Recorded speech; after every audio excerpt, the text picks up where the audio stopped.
So you're a developer, right? You've built something complex. How do you get that feeling, that confidence to actually ship it, to know it's not just going to fall over in production?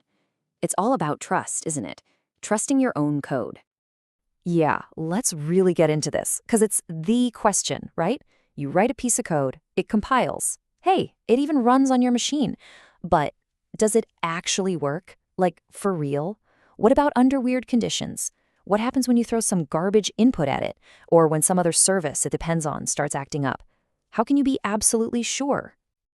And that right there, that's what we can call the code confidence problem.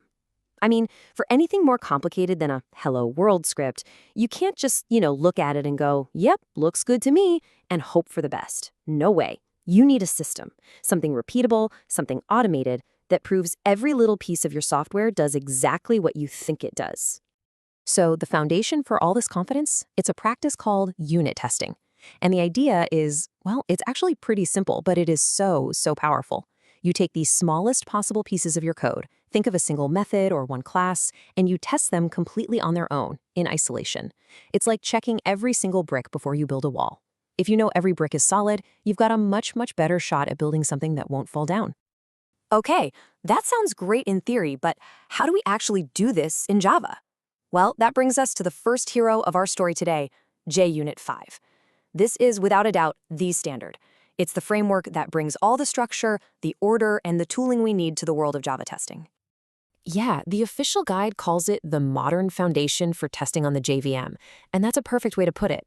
Just think of it like this. JUnit 5 is the platform. It gives us the rules, the language, the API, basically everything we need to write our tests in a clean, standard way that all our tools, like our IDEs and build systems, can understand and run for us. And if you look at any good unit test, you're going to see this pattern. It's super simple, but it's everything. Arrange, act, assert. It's like the grammar of testing. First, you arrange. You set the scene, you get all your objects and inputs ready. Then you act, you call that one single method you're trying to test. And finally, the most important part, you assert. You check that what happened is exactly what you expected to happen. And this isn't just like a nice to have. Following this pattern is what makes your tests readable and keeps them from becoming a maintenance nightmare down the road. And you can see that logic perfectly right here in this super simple example. The arrange step is kind of implicit, but it's there. We have our numbers. The act is obviously adding 1 plus 1. And then that assert equals line, that's our assert. We're saying, hey, is the result of that action equal to 2? And that little @test annotation on top, that's just a flag for JUnit that says, hey, this method right here, it's a test, run it. See? Super simple, easy to read, and it follows the pattern perfectly. Okay, so @test is definitely the main event, but JUnit gives us a whole bunch of other helpful annotations to manage the stuff that happens before and after our tests. You can see some of them here. Like you can use @before each to run some setup code before every single test method, or @after all to do some cleanup after all the tests in a class have finished. This is how you keep your arrange steps from getting messy and stop yourself from writing the same setup code again and again and again. All right, so testing simple, isolated code. Piece of cake, we got this. But let's get real for a second. When is our code ever that simple? Real-world code is messy. It's all tangled up, it talks to other things, it almost never lives in a neat little bubble. And this brings up the next big, hairy problem. What happens when the thing you're testing needs to, say, talk to a database or call out to some third-party API over the network? If you try to use those real things in your unit test, oh man, you're heading for a world of pain. It's a nightmare. And here's the choice you have to make. On one hand, you can test with the real dependencies, and your tests will be slow. I mean, waiting for network calls slow. They'll be brittle. The database is down, your test fails, even if your code is perfect. It's awful. But on the other hand, you can test in isolation, and suddenly your tests are lightning fast. They're totally reliable, and they're focused on answering one and only one question. Does my little piece of code work? So how do we get to that promised land of fast, reliable, isolated tests? Well, this is where the second half of our power duo swoops in to save the day, Mockito. This is the tool that solves our dependency problem. So what is it? The docs call it a mocking framework. And really all that means is that its entire job is to help you create fake versions of your dependencies.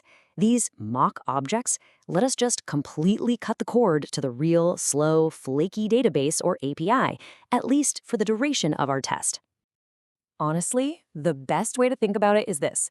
A mock object is a stunt double for your real dependency. It looks like the real thing, it can act like the real thing, but you are the director on set. You get to tell it exactly what to do and when to do it. You control the whole scene, just so you can see how your code, the star of the show, is gonna react. So, how do you actually use it? It's basically a three-step dance. Step one, you create the fake. You can see it right here in this code snippet. That one line, mocklist.class, is literally just you saying, hey, Mockito, give me a stunt double for a Java list. That's it. You've got your fake. Step 2, you tell it how to act. This is the cool part. We call it stubbing. Look at that when, then line. We're giving our mock instructions. We're saying, look, when somebody calls your get method with the number 0, I want you to immediately return the string first. We've just given our stunt double its lines for this specific scene. And then the final move, step 3, you check the interaction. After your main code has done its thing, you use verify to basically ask Mockito a question. You're saying, hey, just to be sure, did my code ever call the add method on that mock, and did it try to add the word 1? This is how you confirm that your code is behaving and talking to its dependencies in exactly the way you expected. And that's how it all comes together. You've got JUnit 5 building the stage and setting the rules for the play. And you've got Mockito providing all the actors and the props, all perfectly under your control. The two of them together, that's the foundation for modern, test-driven development in Java. It's the whole package. And you can really see how perfectly they work together right here. Remember our arrange, act, assert pattern from before? Well, when you bring Mockito into the mix, it often morphs into this super readable style you see here. Given, when, then. And look how it maps. The given is your arrange step. That's where you use Mockito to set up all your fakes. The when is your act. That's when you call your actual code. And the then is your assert, where you check the results and verify the interactions. This is what makes your tests so great. They're not just checking code, they're actually documenting how it's supposed to behave.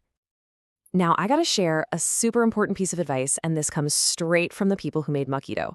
They give a word of warning, don't go crazy with verifying stuff. It's really tempting to check every single little interaction, but as they say, it leads to brittle tests that are a pain to maintain. The key takeaway here is to focus. Only verify the interactions that are absolutely critical for the behavior you're testing in that specific test. Don't test everything all at once. And they say something really similar about another feature called reset. Basically, if you find yourself needing to use it, they call that a code smell. It's like your test is trying to tell you something. It's whispering, hey, I'm getting too complicated. Please keep me small. Keep me focused on just one thing. That's the goal, right? One test, one single focused purpose.